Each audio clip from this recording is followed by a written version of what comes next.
Vizag steel plant railway zone పై పురంధేశ్వరి కీలక వ్యాఖ్యలు చేశారు. స్టీల్ ప్లాంట్ ప్రైవేటీకరణకు బదులు లాభాల బాటలోకి వెళ్లిందని లాభాలను తీసుకొచ్చేందుకు కేంద్ర ప్రభుత్వం ప్రయత్నిస్తోందని పురంధేశ్వరి అన్నారు. రైల్వే జోన్ విషయంలో రాష్ట్ర ప్రభుత్వం స్థలం ఇవ్వలేదు కాబట్టే ఆలస్యం అవుతోందని పురంధేశ్వరి అన్నారు. ఆంధ్రాలో ఒకసారి కేంద్రంలో మరోసారి అనేదే మా నినాదమని పురంధేశ్వరి ఇప్పుడు చెప్పుకొస్తున్నారు.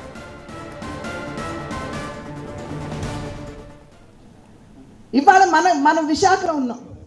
సాధారణంగా మన మనసులో ఉండేటువంటి లేదా మన మనసుల్ని తొలిచేటువంటి విషయాలకు వస్తే ప్రధానంగా మనం వైజాగ్ స్టీల్ ప్లాంట్ అంటాం, లేదంటే మనకి ఇక్కడ రైల్వే జోన్ గురించి మనం మాట్లాడుకుంటాం.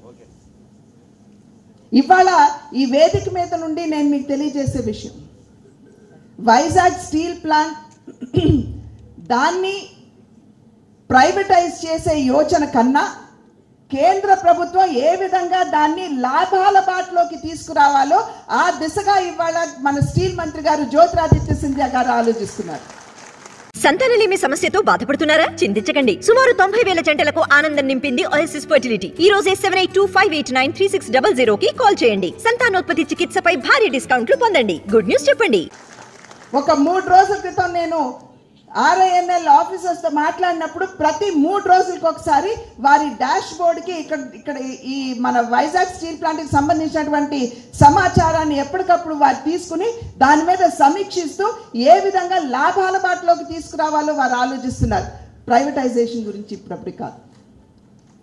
అదేవిధంగా రైల్వే జోన్కి వస్తే స్వయంగా అశ్విని వైష్ణవ్ గారు, రైల్వే మినిస్టర్ గారు, వారు స్వయంగా చెప్పడం జరిగింది. నేను అడిగాను, భూమి ఇవ్వండి అని చెప్పి అడిగితే మాకు భూమి ఇవ్వకుండా ఎంతసేపు కేంద్ర ప్రభుత్వం చేయడం లేదు అని చెప్పి భారతీయ జనతా పార్టీ నాయకత్వంలో ఉన్న కేంద్ర ప్రభుత్వం మీద నెపం నెట్టడం ఎంతవరకు సమంజసం అని చెప్పి ఇవాళ మేము ప్రశ్నిస్తున్నాం.